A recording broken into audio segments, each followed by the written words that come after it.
Sa mga bulubunduking probinsya ng Cordillera, makikita ang pinakadelikadong kalsada, hindi lang dito sa Pilipinas, kundi maging sa buong mundo.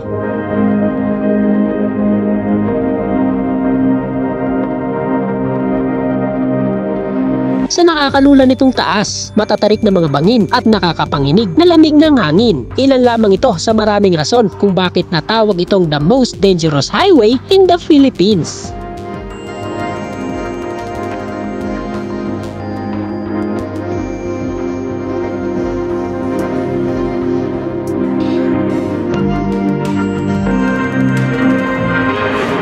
Pero bakit na ba sa kabila ng pagiging delikado nito, marami pa ring mga motorista ang dumadaan dito? Ano-anong tanawin kaya ang matatanaw dito? At gaano nga ba kataas ang pinakamataas na bahagi ng kalsada?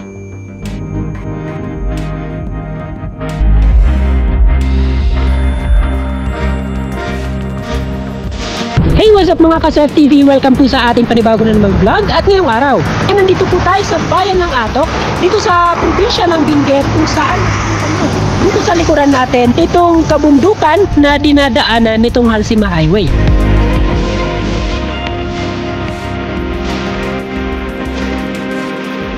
Samahan niyo po kong bisitahin at silipin ang pinakadelikadong kalsada sa buong Pilipinas. Ito ang Benguet Mountain Province Road o mas kilala sa tawag na Halsima Highway.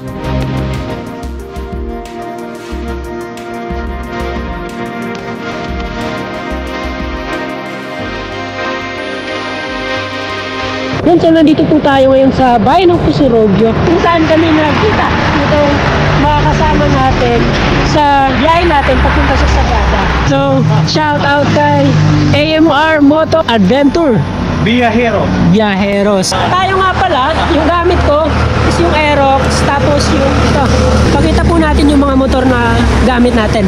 So, eto nga pala yung gamit ko, Aerox, tapos yung sa kanya naman NMAX. Pareho po kaming naka-scooter papunta sa Sagada.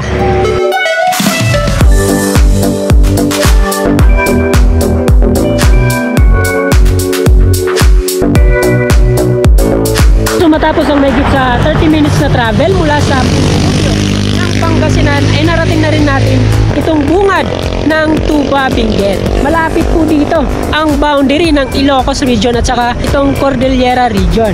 Matatanaw po natin dito yung bayan ng Pugo. Ito po yung paakyat papunta sa Baguio. At ito naman yung pababa papunta sa Pugo, La Union.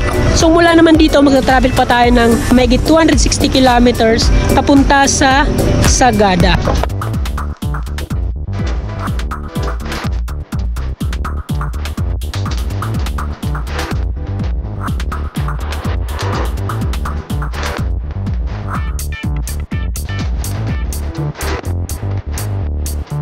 Inabot lamang ng halos isang oras ang biyahe namin mula sa bungad ng probinsya papunta sa Baguio City.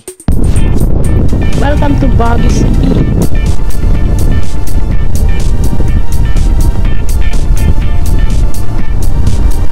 Medyo nakakalito ang mga daanan dito sa Baguio at dahil nga sa nasa bulubunduking probinsya ang nasabing lungsod, kaya madadaanan dito ang pataas, pababa at palikulikong kalsada.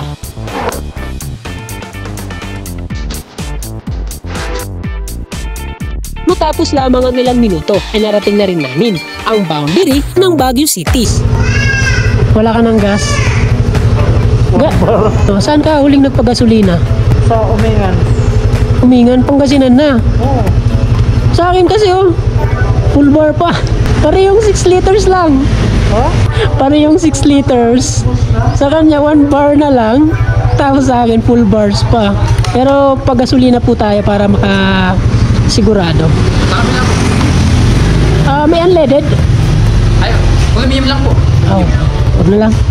At bago namin ituloy ang aming biyahe, ay kumain muna kami sa isa sa mga kilalang kainan dito sa bayan ng La Trinidad. Yun, restaurant sa loob. Ay, maraming siopaw. Siopaw. Ano po ba yung ano dito? Anong marasa? Yung pinaka best seller. Marusan rice po sir at saka mga beef.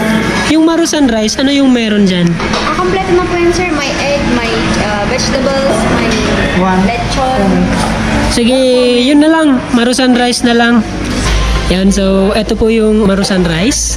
Meron na pong itlog, gulay, at saka chicken. Tapos meron na ring libreng sabaw.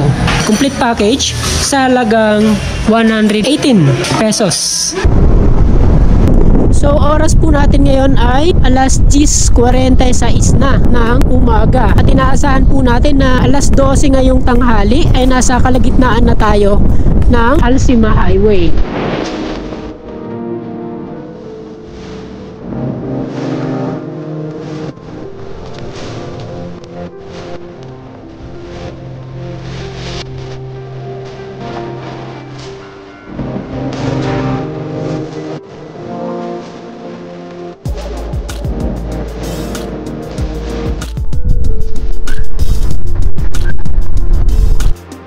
Toll gate.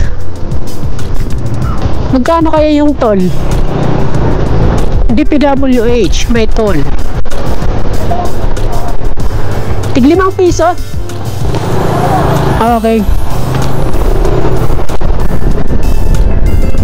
Nakita nyo naman na meron silang toll. Parang expressway lang.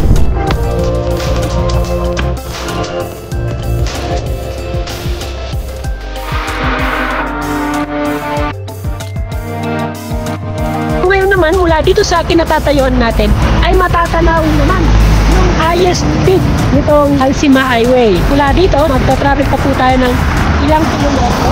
Mukhang malapit lang po yan pero iikot pa tayo dito sa kabundukan. So, abutin pa tayo ng ilang minuto. Napapansin nyo na halos dikit na yung ulap doon sa part na yon ng Alsima Highway. Yan, so mula doon sa Baguio City, nag-travel kami ng mahigit 2 hours papunta sa bahaging ito ng Alsima Highway. So, makikita natin dito na marami yung mga nakapalibot na mga rice terraces.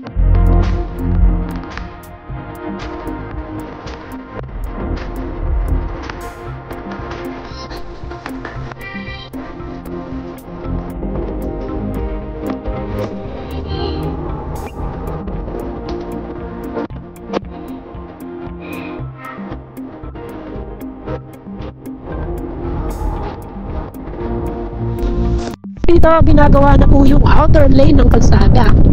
Hindi na po kaya dito banda, kaya dito po sila nagpagdag. So, bale, meron na po itong 3 lanes ang bahaging ito ng Alsima Highway.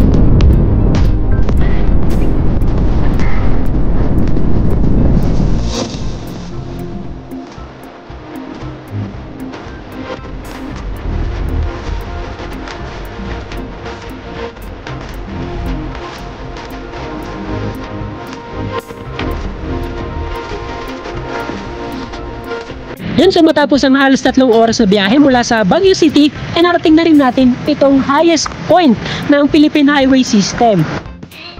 Bukod sa asong to, makikita po natin dito yung mga malalawak na taniman ng bulaklak, taniman ng gulay, at kung ano-ano pang mga halamang sa malalamig na lugar lang nakikita.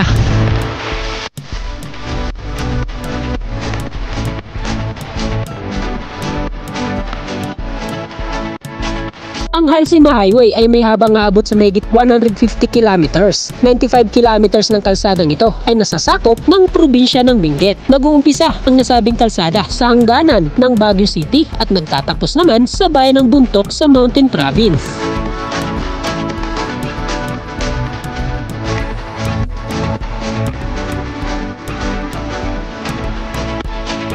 Nakuha ng kalsada ang pangalang Alsima mula sa pangalang Eusebius Julius Alsima, isang Amerikanong engineer na naging mayor ng Baguio City at nanilbihan sa lungsod ng mahigit 17 taon. Sa ilalim ng termino ng dating mayor ay inumpisa ng konstruksyon sa daanan mula sa Baguio City hanggang sa pinakaliblib na bahagi ng Cordillera. Naging posible ang imposibleng daanan sa tulong na rin ng mga residente sa lugar at taong 1930 nang magawa ang Alsima Highway.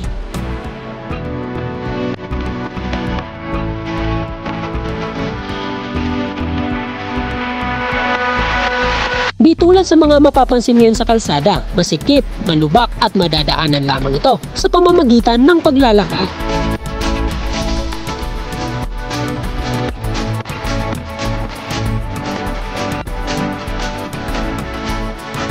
Libu-libong aksidente na rin ang naitala mula nang madaanan ng mga sasakyan ang nasabing kalsada. May mga nahuhulog sa bangin, mga nambanggaan at nabagsakan ng malalaking tipak ng bato. Taong 2013 nang masama sa listahan ang Halsima Highway bilang pangsyam sa 25 na pinakadelikadong kalsada sa buong mundo. Bagamat delikado, napakahalaga naman ang kalsadang ito sa mga nadadaan ng probinsya at sa buong rehiyon ng Cordillera. Ito lang kasi ang rutang madadaanan mula sa Baguio City papunta sa mga liblib na bayan ng Cordillera.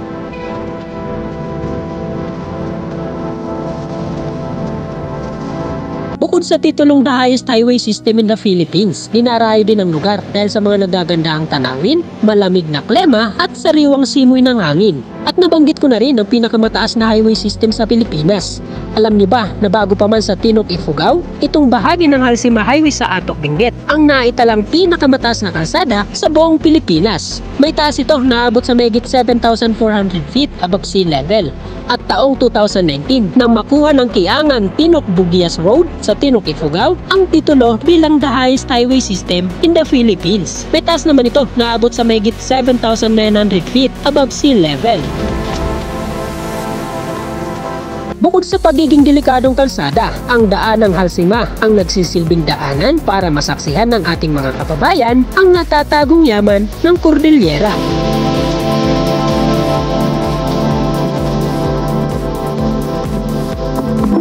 So nakita na po natin itong Halsima Highway ng Cordillera Region at nakita po natin ang ilan sa mga nakakamanghang tanawin meron dito. Mula doon sa Baguio City hanggang dito sa Atok Benguet ay talaga namang nakakamangha ang mga tanawing matatanaw dito sa Halsima Highway.